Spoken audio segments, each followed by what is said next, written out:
timbullah tren ini itu karena Jadi diributin lah, seolah-olah dia diributin, ngomongin sebagai perintis. tapi dia nggak pernah merasakan Ya, sebagai ya. perintis gitu kan. Nah, Ternyata kan beban untuk melanjutin bisnis beban, keluarga iya. tuh. Takutnya kalau misalkan ya kalaupun berhasil itu mungkin banyak dilakukan oleh buzzer-buzzer politik juga kali.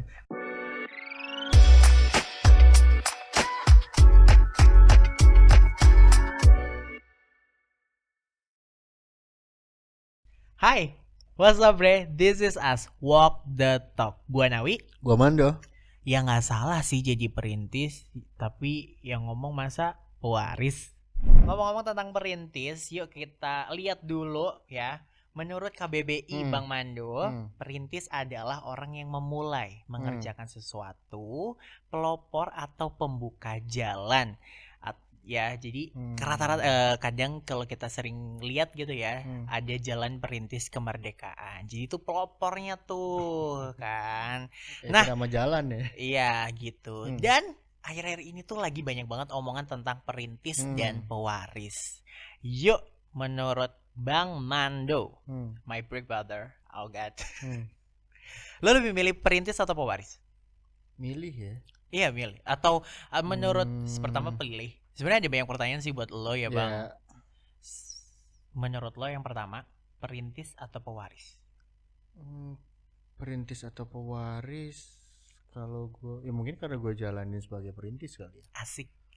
Cerita dikit dong. Cerita.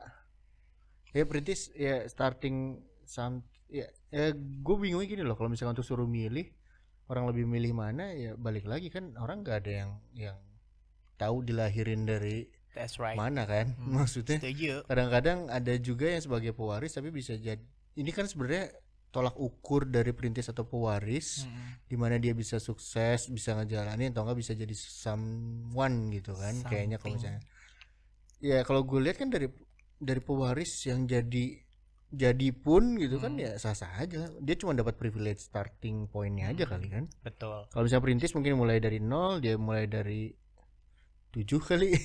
Enggak sih, maksudnya kalau pewaris mostly kan ada yang mikir ya, ada yang banyak yang bilang lah ya tentang perintis pewaris ini. Menariknya kan starting sama-sama dari 0 kadang-kadang ngomongnya. Tapi sebetulnya sebagai pewaris pun ya enggak mungkin itu mulain dari 0. Tapi at least enggak banyak juga orang, ini jadi ngebahas sedikit point of view gue ya. Perintis sama pewaris sah-sah aja sebagai pewaris juga. Dimana enggak semua banyak pewaris pun yang bisa maintain dari hasil warisannya. Betul. Jadi misalkan seorang pengusaha muda pun dia dapat sebagai pewaris pun, tapi ada yang sukses. Jadi bisa jalan gitu kan. Ada juga kan yang enggak jalan juga, atau mungkin yang dia diwarisin perusahaan keluarganya. Betul. Tapi bahkan perusahaan keluarga malah jadi bangkrut. Betul. Ada juga yang bisa maintain itu dan menjadi berkembang berkali-kali lipat dari zaman di generasi orang tuanya mungkin kan ada juga. Jadi sah-sah aja, tapi tergantung nanti arahnya lebih kemana sih. Oke, gue mau ngutip dari pengalaman lo, dan gue sebagai bukan siapa-siapa, gue mau ngomong diri gue perintis, ya gue belum memulai sesuatu sih sebenarnya, tapi gue coba untuk menjadi netralnya aja deh ya. Sudut pandang dari luar lah ya. Ya luarnya di Mangga 2 ya kan. Lebih gini bang, menurut gue lagi-lagi itu sama seperti episode sebelumnya. Episode sebelumnya kan kita gue tuh menyarankan untuk kita bijak bersosial media. Betul apa betul? Yeah. Betul. Nah, tren perintis bukan pewaris ini itu kan sebenarnya dipopulerkan sama satu, apa ya kita sebutnya ya, influencer bukan, tapi ya mungkin sih termasuknya influencer ya. Yeah. Nah si influencer ini itu dari sudut pandang netizen itu merasa gini, lu tuh pewaris lo, lu tuh belum pernah merasakan apa yang ada di bawah, dalam tanda kutip ya, belum pernah merasakan si anak itu gitu kan, dan lain sebagainya, sampai akhirnya timbullah tren ini itu karena jadi diributin lah, seolah-olah dia ngomongin sebagai perintis, tapi dia nggak pernah merasakan sebagai perintis gitu kan. Nah mungkin dengan semua orang menurut gue ya, kalau mereka berpikir satu kata perintis pasti susahnya dapet gitu kan, maksudnya kerasa banget nih susahnya, kerasa banget apa ya, mulai dari nolnya gitu, ngebangun sesuatu yang benar-benar dari. Betul. Dan fun fact-nya ya bang, kita tuh ada nih di sini kan, ada di belakang tim kita asik kan ada Genzi juga ya. Setuju nggak teman-teman, waktu itu ada tren yang bilang Gen Z itu kalau bikin bisnis itu tuh cuma sampai perencanaan terus udah tutup. Emang iya? Sumpah tren iya? itu ada. Gue Bisa pun sampai juga jadi tren ya? semua kayak gitu juga tren. Karena gue juga kayak gitu bang. Gue dulu SMA. Kalau gue mikir ya, kayaknya kalau dulu SMA gue tekunin gitu ya. Kayaknya sekarang gue jadi something ya. Kayaknya gue jadi raja Jawa mungkin. Poinnya adalah gini loh, kayak pertama konsistennya tuh harus ada disiplinnya, ya kan, dan lain sebagainya gitu. Nah, untuk balik lagi ngomongin perintis atau pewaris, jujur kalau buat diri gue sendiri, gue nggak bisa milih. Tapi gue tuh sebenarnya orangnya suka kalau ada, kenapa enggak kayak gitu kan. Jadi kalau milih gue nggak bisa milih yang pertama. Tapi kalau dipaksa banget sama lo nih untuk milih, gue pewaris sih. Kenapa? Pertama, gue bakalan berpikir atau belajar entah apapun itu gitu ya, sesuai dengan bidang gue gitu. Katakanlah kita analogiin deh ya, kita ilustrasiin aja, kita Anabel gitu kan, bukan analisa, berarti halu aja gitu ya. Katakanlah berandai-andai betul. Katakanlah gue anaknya Hairil Tanjung, lo tau kan, orang terkaya gitu. Gue bakalan belajar bagaimana caranya as a digital marketing, atau mungkin gue bikin perusahaan di bidang digital or something kayak gitu kan. Dan gue akan mengembangkan persis yang dilakuin sama anaknya. Legasinya bapak gue itu untuk jadi something kayak gitu kan. Nah bener banget katanya lu, nggak selamanya yang pewaris itu bakalan bisa mewarisi lagi nih warisan-warisan sebelumnya. Ya, at least minimal tuh maintain sebetulnya. Betul. Kan. Apalagi lebih ngembangin kan itu lebih bagus lagi sebetulnya. That's right. Itu kan sebetulnya lebih ke tanggung jawab, bukan tanggung jawab juga ya. Ya tanggung jawab sih sebenarnya, beban juga sebenarnya untuk jadi sebagai pewaris untuk lanjutin tuh. Tapi makanya suka berapa banyak orang yang gue ngeliat ya, beberapa yang orang punya pewaris itu ya nggak ada, mereka bahkan ada yang nggak mau jalanin untuk lanjutin bisnis orang tuanya. Kalau itu karena, mungkin agak sedikit masuk ya bang, karena maksudnya masuk ke beberapa keluarga, karena gue punya temen juga sih yang gue ngeliat lu tuh enak banget loh, udah ya Allah enak. Cuman ternyata kan beban untuk melanjutin bisnis keluarga itu. Takutnya kalau misalkan ya kalaupun berhasil ya udahlah, itu kan perusahaan bokapnya misal. Kalau nggak berhasil kayak kok jadi kayak nggak ada sesuatu buat diri dia kan. Betul. Jadi kadang-kadang banyak juga yang mereka jadi perintis juga. Walaupun jadi pewaris, mereka ya create something dari nol juga kan. Walaupun mungkin ada privilege-nya mereka secara entah dari modal mungkin atau apapun, tapi mereka punya ide sendiri, kembangin sendiri. Tapi sebenarnya menarik ya pembahasan kita untuk pemilihan pewaris atau perintis atau pewaris, karena kalau kita breakdown satu-satu nih ya, jadi perintis itu enggak, gue sih lebih pengen ngasih tunjuk sudut pandangnya adalah gini loh. Lo sekiranya kalau udah jadi perintis dan memang lo berhasil jadi perintis, janganlah merasa sombong bahwa gue perintis banget nih, apapun dari nol, si paling perintis. Sedangkan lo yang jadi pewaris gak usah gila-gila. Gue dari susah banget deh bangun sesuatu ya kan. Karena starting nolnya juga beda. Nah gitu, jadi menurut gue itu semuanya dari sudut pandang sih, plus minusnya ada banget sebenarnya menurut gue kayak gitu. Nah tren ini muncul itu kan yang tadi kita ceritain aja, salah satu influencer yang ngeblow up lah sebenarnya, mungkin dia pengennya jatuhnya tuh motivasi sih. Iya, sebetulnya memotivasi bahwa dengan di umurnya dia yang masih muda, dia bisa creating bisnis. Maksudnya creating bisnis itu kan merintis. Betul. Walaupun di balik itu ada privilege-nya mungkin dia maksudnya dia nggak pernah ngerasain susah dan lain-lain. Sebetulnya poinnya itu adalah yang gue lihat kan, dia pengen cerita bahwa gue di umuran yang masih muda, dia bisa creating bisnis dan itu berjalan, itu kan suatu juga sebetulnya. Iya, kalau orangnya positif ya bang ya, maksudnya positif thinking gitu ya, kayak gue lah, lihat lah moga-moga gue positif thinking. Cuman kan kadang-kadang ya kita nggak bisa, semua orang punya opini lah, punya pendapatnya masing-masing, mereka punya sudut pandang masing-masing juga untuk mencerna itu. Menurut gue gini loh bang, orang tuh bukan berpikir, gue tahu banget isi kepala netizen. Yang karena ngomong itu bukan lo, jujur ya. Yang ngomong itu bukan lo. Kalau lo nih ya bang, dengan umur lo segini, kematangan lo segini, lo ngomongin tentang perintis dan pewaris, kita mau justru rasanya kayak oke, saya diajarin, kita mau nggak sama orang yang lebih paham nggak sih, sharing lah, jangan mau diajarin deh. Kalau diajarin jatuhnya kayak guru ya, kayak sharing gitu loh. Atau nggak mungkin kayak yang waktu itu TR gitu kan, itu kan karena seumuran sama gue, jadi kita jatuhnya diskus gitu kan, discuss gitu kan. Ya Allah, siapa yang ngomong? Paham gak lo? Anak di bawah umur yang kayak kayaknya lu tamat SMA ngerasain cinta-cinta di SMA juga kayaknya belum deh. Paham gak sih? Jadi itu loh yang sebenarnya bener banget kalau kita ngambil positifnya, itu positifnya ada banget loh teman-teman. Bre semuanya yang ada di luaran sana. Itu tuh positifnya ada banget sebenarnya. Tapi balik lagi, semua itu kan cover ya, Bang ya.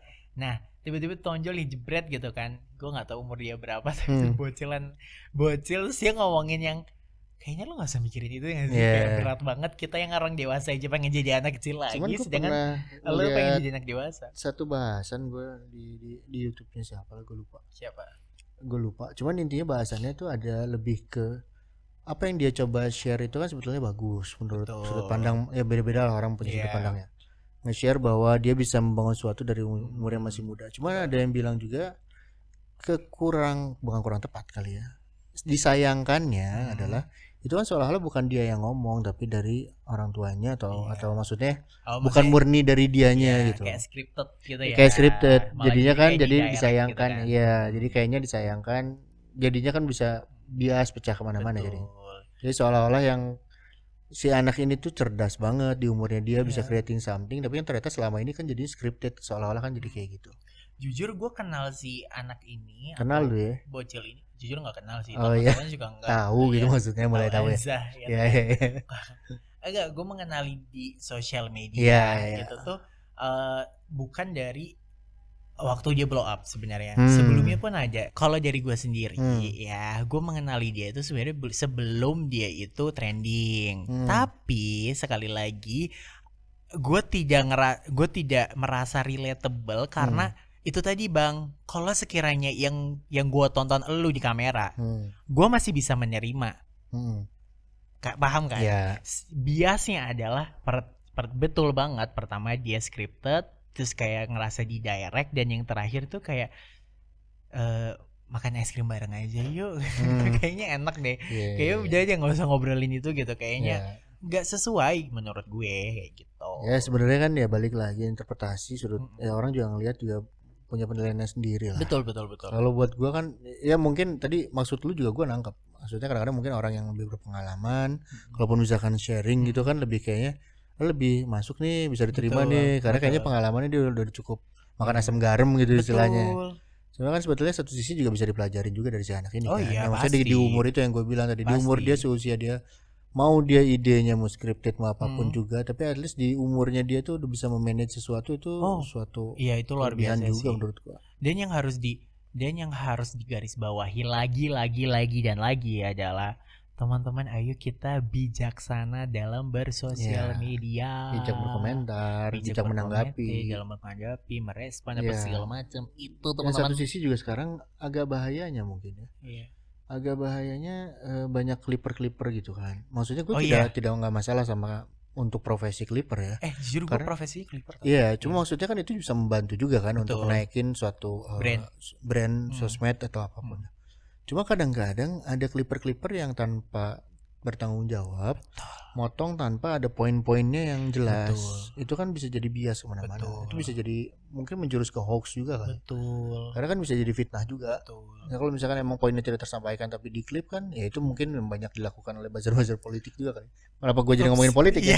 Gue ke arah sini takut banget nih. Cuma kan jadinya kan kayak hal-hal kayak gitu ya bisa banget, apalagi di dunia digital kan bisa dipotong. Makanya setidaknya berbijaklah dengan apa?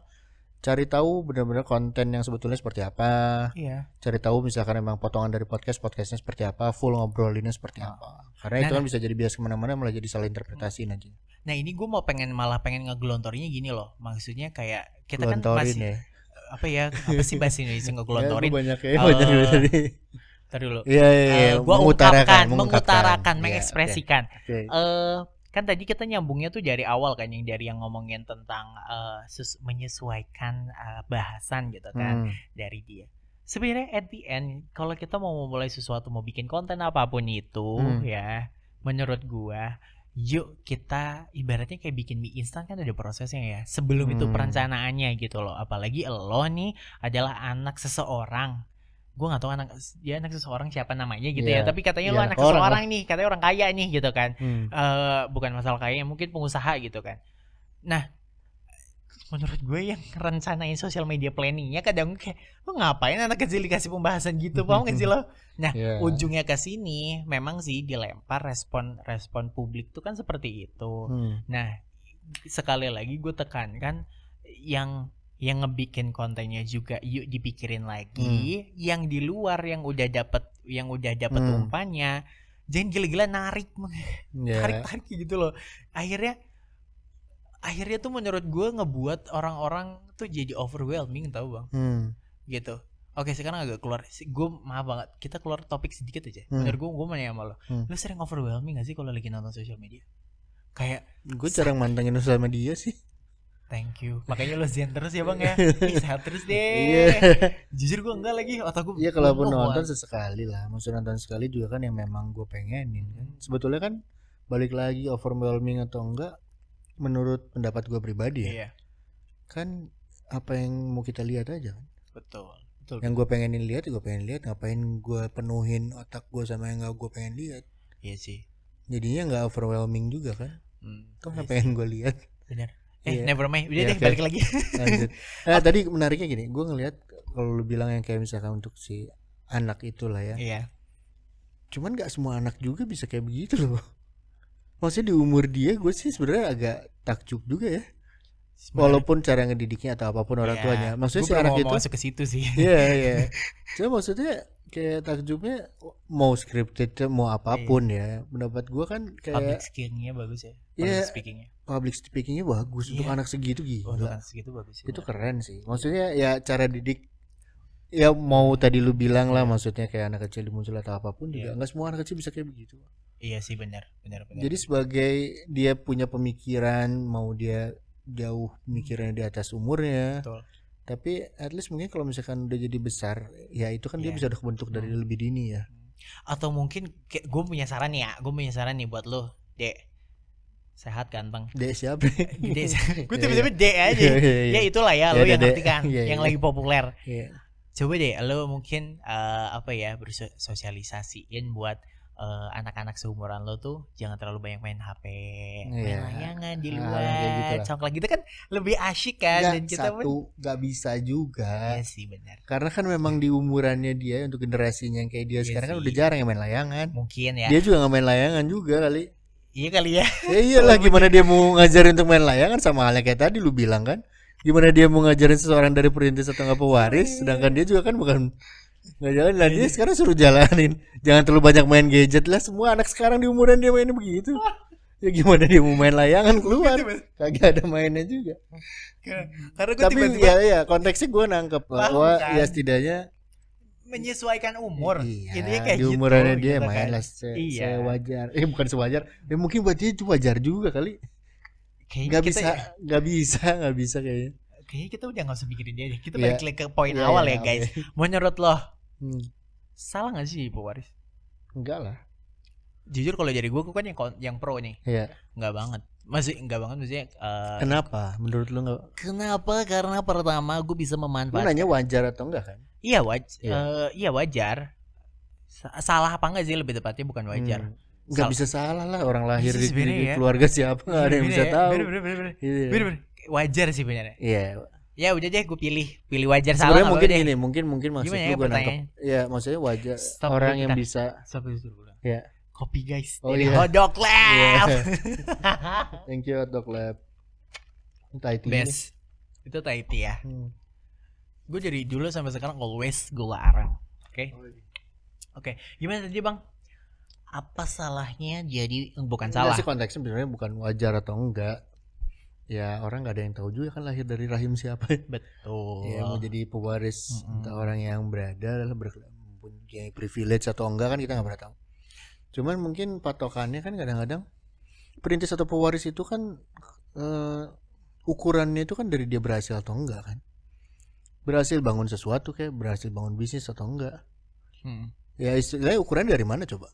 Betul. Dia tiba-tiba perintis atau kan dia create something kan. Betul. Create somethingnya dari nol kayak dari minus ataupun dari plus 2 plus 5 kan beda-beda kan. Nah, sudut pandangnya berarti ukurannya kan dari dia keberhasilan dia membangun sesuatu, creating something kan. Iya.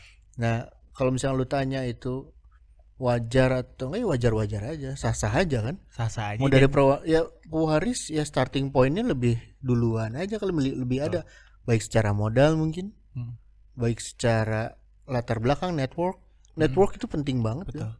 Dari misalnya perintis nggak punya siapa-siapa, mulainya itu kan lebih, ya starting pointnya kan lebih berat aja mungkin. Tapi sebenarnya ya poin ini tuh, maksudnya pembahasan ini tuh menurut gua kayak ini tau, kayak pertanyaan milih menurut lo lebih dulu ayam apa telur. Paham gak sih lo, kayak kita tuh bakal bolak-balik ke situ mulu.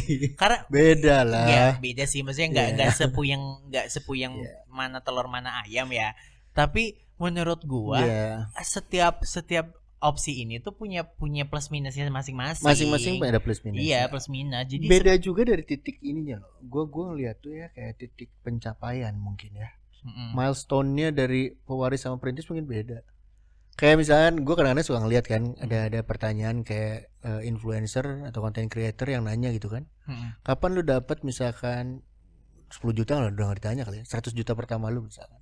Iya. Oh iya. 100 juta pertama lu di perintis sama di pewaris itu pasti beda rasanya. Beda banget. Iya. Untuk dapetin 100 juta pertama tuh udah pasti ya, kalau perintis tuh udah kayak yang udah kayak dapat 10 miliar kali. Untuk pertama kali dapatnya kali ya. Tapi kalau ngomongin ini, gue relatable sih. Gue nggak tahu.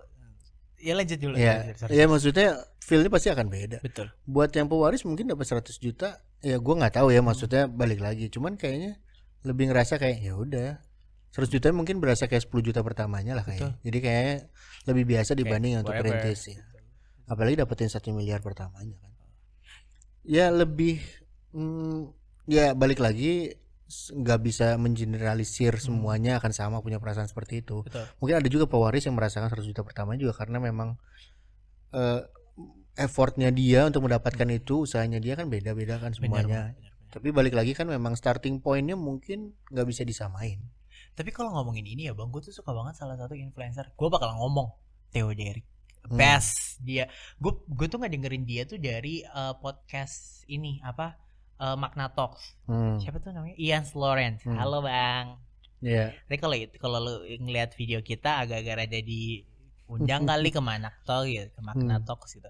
Dia tuh apa, Theo Derek tuh ngasih ceritanya tentang perjalanan dia waktu SMA mahasiswa sampai dia reaching kalau nggak salah sih 100 juta awal ya gitu. Itu tuh luar biasa loh menurut gue. Maksudnya gue pun mendapatkan ceritanya dia itu nggak ada terbesit pikiran gue kayak dari perintis nih, dari pewaris sih, nggak paham nggak sih lo? Jadi menurut gue kita tidak cuma bisa dapat share pengalamannya aja gitu. Dia lebih dapat, lebih mengena. Itu yang pertama. Terus yang kedua motivasinya tuh jauh lebih mengena gitu loh. Jadi gue tuh bisa set the plan buat lebih relate secara realistis aja kali ya. Nah, secara realistisnya itu sebenarnya yang penting. Betul. Nah, akhirnya apa? Kalau sekiranya kita ngambil apa ya, moral value dari sini, yang pertama, mau apapun lo jadinya, mau jadi pewaris, perintis, laki, perempuan, siapapun lo gitu kan, reach something itu kan pasti punya standarnya masing-masing, ya kan? Punya goalsnya masing-masing, punya standar pencapaiannya masing-masing. Betul. Jadi menurut gue nggak bisa di-compare. Itu yang pertama. Terus yang kedua, lo jadi diri lo aja sih kata gue. Ya kan? Nah, terserah konspirasinya si anak kecil ini, gue balik lagi ke anak kecil ya. Si anak kecil ini mau di script, mau di apa, dia itu tujuannya baik. Jadi yuk kita ambil positifnya. Yang ketiga, teman-teman, jangan berkomentar yang jelek di sosial media. Karena itu kasihan banget loh. Karena itu masuknya ke mentality teman-teman ya. Gitu. Kadang-kadang kita tuh ada yang dilupain kali ya saat ini tuh. Karena kalau berkomentar ataupun berperilaku kita melupakan adab. That's right. Kita kan maksudnya kadang-kadang nggak mikir empati, simpatinya udah hilang gitu. Jadi kayak pengen ngehujat mulu. Kayaknya gampang banget, cepetan jari kayaknya dibanding otak, apalagi hati ya. Dibanding hati kayaknya lebih cepetan jari gitu. Demi Allah ya, lu bisa ngecek mau dimanapun websitenya gitu ya. Mungkin aja bisa tuh nyatuin semua platform, dilihat ada nggak sih gue ngomong jelek ke orang ya gitu. Gue ngomong jelek ke orang itu debat apa coba? Debat apa? Badminton.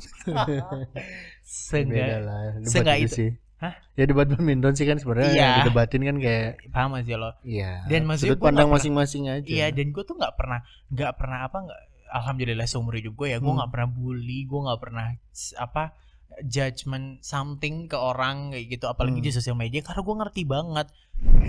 Oke, kita selanjutnya bakalan masuk ke segmen tanya-tanya dulu. Tepuk tangannya mana dong teman-teman? Jadi di games ini teman-teman, di segmen ini bakalan ada yang nanya nih. Oke. Oke, ke kita berdua dan kita bakalan ngejawab. Oke. Ayo suara misteri. Boleh? Lanjut. Halo semuanya. Halo. Nama, umur, pendidikan, Jangan latar dong. belakang. Kan suara Nggak perlu. misteri. Oh iya, oke. Kan suara Iya, misteri. nggak usah. Oke. Iya, jadi kalau suara misteri kita misteriin aja. Iya, iya. Oke. Oke, suara misteri. Nanya apa nih? Oke, jadi guys, gini, jadi aku punya pertanyaan. Jadi orang tua aku tuh nyuruh aku buat nyaranin buat beli asuransi jiwa. Karena itu tuh buat warisan buat keluarga aku nanti. Oke. Nah, tapi si aku ini tuh masih ngerasa kayak, aduh masih muda nih. Oke. Masih 21 tahun masih. Oke. Tanggung jawabnya masih. Berat juga sih maksudnya anak 21 tahun tiba-tiba disuruh untuk bikin asuransi jiwa ya. Bikin asuransi jiwa gitu, kesannya kan untuk ngewarisin lagi. Dia ngewarisin siapa? Mungkin dia juga belum berkeluarga atau apapun ya. Kan mikirnya kayaknya berat ya. Harus mikirin yang aduh kenapa tiba-tiba harus mewarisin. Mungkin kan satu sisi orang tuanya udah canggih sih, maksudnya udah cukup berpikir jangka panjang. Berpikir jangka panjangnya bahwa di usia muda setidaknya dia bisa bikin sesuatu lah. Dia menyisihkan sedikit untuk membentuk aset. Maksudnya asetnya itu kan warisan, mungkin mindsetnya juga perlu ya bisa sedikit dijelasin lah ya. Kan sesuatu yang dibentuk itu dengan misalkan tadi contohnya membeli proteksi untuk yang asuransi jiwa. Kalau terjadi resiko dengan anaknya sesuatu, entah dia dalam proses perjalanannya tuh nggak sekedar melulu tentang kalau terjadi resiko meninggal memberikan warisan, nggak itunya doang. Tapi kan sebetulnya mindsetnya bisa dirubah bahwa dengan dia menyisihkan sedikit itu membentuk aset. Membentuk asetnya apa? Ketika dia nanti berkeluarga dan lain-lain, ahli warisnya itu kan bisa dirubah. Bisa untuk anak-anaknya nanti. Jadi secara jangka panjang sebetulnya orang tuanya udah membantu untuk berpikir ketika punya uang sedikit sisihin nih. Bikin untuk membentuk aset yang bisa jadi warisan suatu saat nanti. Belum kepikiran iya. Tapi kan kenapa enggak kalau misalkan sekarang anak-anak muda sekarang apalagi kan umur 20-an, 21 itu kan kayaknya udah produktif banget ya. Iya. Bisa cari apapun, side hustle lah maksudnya, walaupun belum dapat kerjaan bisa dengan konten pun jadi duit. Setuju. Jadi at least dengan uang-uang yang bisa kekumpul itu nyisihin sedikit aja dengan bangsa tadi 500 ribuan misalkan per bulan. Itu bisa membentuk aset minimum 500 juta juga bisa. Betul. Bayarnya cuman misalkan 10 tahun. Setuju. Kemudian ngebahas ini nih menarik. Ada satu program yang kemarin sempat Nawinanya juga yang kita bahas. Itu programnya AMB. Itu tuh kalau misalnya nyicil 500 ribu doang bayarnya cuma 10 tahun, which is totalnya berarti 10 tahun cuma 60 juta, itu punya aset 500 juta. 500 juta. Udah gitu uang yang waktu di storein nanti dibalikin sama Abang Bambang tadi ya. Abang Bambang tadi kan. Nah kira-kira nyisihin segitu, duitnya dibalikin, kalau terjadi resiko, amit-amit resiko meninggal, ada sesuatu yang ditinggalin untuk keberlangsungan keluarganya. Betul. Menurut Abang Bambang tadi kira-kira menarik nggak? Iya, kalau gitu nanti kita lebih lanjut ngobrol ya tentang AMB ya. Bambang. Ya kalau misalkan menurut lu gimana, Wi? Kalau misalkan dari yang umuran lu lah untuk ngobrolin kayak warisan gitu. Oh, waris. Kalau menurut gue sih sebenarnya kalau jadi gue sendiri gue nggak bisa memastikan gue bakalan ngasih warisan, tapi at least kalau gue ninggalin sesuatu, bukan gimana ngomongnya, kalau gue nanti one day is gonna die gitu kan, kalau gue bakalan pass away, gue nggak ngasih warisan yang merepotkan gitu. Ya. Itu sih. Maksudnya merepotkan yang kayak pewarisnya tuh harus ngurusin kayak gitu kali ya. Contoh mungkin kayak rumah misalkan. Mungkin lebih tepatnya kayak contohnya nih, sorry to say gitu, kalau sekarangnya gue nanti lagi sakit gitu kan, keluar terus gitu kan, atau mungkin meninggalkan hutang. Iya, atau mungkin hutang, atau mungkin apalagi ya kayak sesuatu hal yang kadang tuh kita pengen ngasih terbaik ke keluarga, tapi kita nggak ngomong ke keluarga gitu kan. lu sebagai kepala keluarga pasti kan ngerasain Iya. banget itu kan. Nah terus tiba-tiba amit-amit gitu pass away gitu kan, terus keluarga kan kaget ya. Iya. Nah kalau kita ada simpanan itu tuh alhamdulillahnya kan bakalan lebih terbantu kayak gitu Iya, kan. iya. Ya semoga aja sih yang karena gue kebayang juga sih kalau si karyanya nih amit-amit ya ini agak yiping dikit. eh Katakanlah nih orang yang punya MB ini gitu kan, dia itu pelaku judol gitu. Kalau tiba-tiba dia die gitu kan, keluarganya kan at least bisa ke Terbantu cover tuh ya ya. kan, Utang yang ditinggalin setidaknya terbantu Iya kan? dibayar kan. bisa kebayar gitu loh. Jadi kayak Iya. tolonglah gitu kan. Iya. Kadang Kadang tuh, orang berpikir juga ya, kalau dari tadi kita ngomongin kan resikonya kalau terjadi apalagi asuransi jiwa ya, kalau resikonya meninggal. Iya. Kadang kan yang nggak disadari juga ya, kita nggak pernah tahu usia. Kita setuju. nggak bisa ngukur usia kapan meninggal Iya. kapan. Cuma kadang yang dipikirin juga bahwa meninggal itu butuh biaya juga. Oh iya pasti. Iya, untuk Benar. pemakaman, untuk apapun. Benar. Di kadang-kadang di tradisi tertentu gitu kan, kayak di Indonesia itu banyak Iya. banget kan. Tradisi itu kan kadang-kadang Kayak menghabiskannya Toraja. bisa menghabiskan puluhan bahkan ratusan juta Oh rupiah. iya. Jadi itulah yang kadang-kadang istilahnya yang kenapa sih perlu enggaknya, penting enggaknya ya kita tidak meninggalkan beban. Iya. Ketika kita meninggalkan dunia itu Iya, setidaknya tidak meninggalkan beban untuk Betul. keluarga yang ditinggalkan. Setuju banget. Salah satunya untuk yang kayak begitu, kalau misalnya Iya. di risiko meninggal kan biaya-biaya kayak gitu tuh mahal. Iya. Biaya Gua jujur- pemakaman. Gue jujur tadi agak ada bengong dikit tuh, kayak tiba-tiba kepikiran, wah ini kalau tiba-tiba gue pass away gitu ya, Iya. emak gue gimana ya? Iya, kadang-kadang kan kita nggak mikirin itu ya. Ya mumpung masih muda, kadang-kadang kan ya oke, kita belum berpikir untuk warisan, tapi bukan bentuk warisan itunya sebetulnya. Betul. Kita tuh kan menyiapkan sesuatu, mengantisipasi kalau terjadi resiko yang menyebabkan entah sakit kritis, Setuju. entah meninggal. Kita tidak meninggalkan beban untuk keluarga yang ditinggalkan. Iya, iya. Jadi setidaknya orang-orang yang kita sayangin itu masih bisa melanjutkan keberlangsungan hidupnya Betul. dengan uang Ah, pertanggungan, iya. dengan yang misalkan asuransi kesehatan apapun itu. Iya. Dengan kita sakit itu kita tidak membebani orang-orang yang Betul banget. ada Dan di sekitar kita. Dan sebenarnya kalau gue analisa ya, asuransi itu gimana ya? Karena stigmanya udah terlalu menurut Negatif, gue, ya. negatif gitu. Iya. Sedangkan menurut gue asuransi itu sama dengan kebutuhan sih. Ya, Iya. ya setidaknya kan sebetulnya untuk membantu sebetulnya asuransi Iya, dia membantu. itu. Gitu. Hanya kan balik lagi, kalau lu bicara tentang kebutuhan, Iya. itu kan sebetulnya disesuaikan dengan kebutuhan masing-masing orang. Betul. Yang disayangkan kadang-kadang banyak yang membeli tanpa tahu, tanpa mendiskreditkan pihak-pihak tertentu ya. Iya. Hanya kadang-kadang kan yang menjelaskan mungkin kurang terjelaskan dengan baik. Benar. Dengan nasabah pun yang membeli pun kurang paham betul sebetulnya produk yang dipunyanya apa. Sebenarnya dua-duanya sih. Dari dua sisi Iya. tetap intinya kenali dulu aja. Maksudnya kenali dulu, cari tahu dulu tentang sebetulnya asuransi itu pentingnya seperti apa. Betul. Satu sisi juga produk-produk mungkin ada yang dari segi asuransi itu yang sesuai dengan kebutuhan kita tuh apa. Udah punya kesehatan ya udah, ngapain bikin kesehatan lagi? Kan jadinya biaya lagi. Betul. Ditambahi untuk yang mungkin yang memang belum ada Iya. dipunya, entah untuk yang resiko terjadi resiko meninggal ataupun sakit kritisnya. Jadi nggak saling tumpang tindih, biayanya gede, klaimnya manfaatnya juga kan nggak terasa, maksudnya tanpa mengetahui gitu produk-produknya apa kan nggak terasa kan. Tapi saling tumpang tindih ini kan kadang-kadang jadinya malah kok kenapa saya klaim yang ini nggak bisa diklaim, karena kan produk yang sama ternyata. Betul. Jadi harus cari tahu, lebih diskusi, cari tahu lebih dalam lagi tentang kebutuhannya seperti apa, biar bisa dibantu untuk mengakomodir kebutuhan yang bisa terpenuhi itu seperti apa. Setuju banget. Dan yang terakhir, lebih tepatnya balik lagi sih gue menjelaskan apa kebutuhan kita sih. Apa kebutuhan kita dulu, kita telah dulu gitu kan. Karena mungkin karena gue tahu gitu ya, gue mau ngejelasin lo, produk asuransi bukan cuma kesehatan doang lo guys.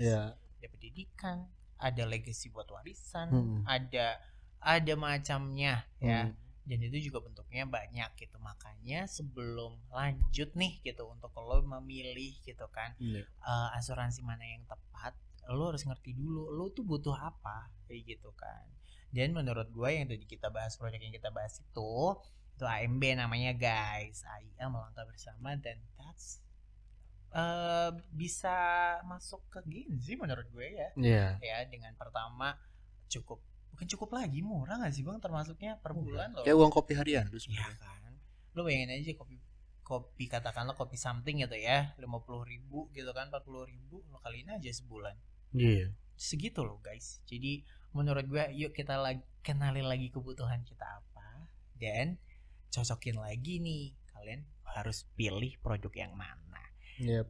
Oke, segitu dulu. Oke. Oke, untuk episode kali ini segitu dulu teman-teman. Jangan lupa untuk langsung subscribe, Like and share. dan share.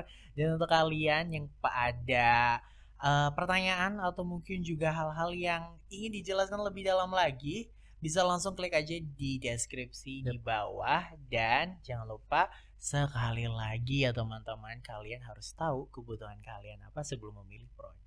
Bye bye. See you.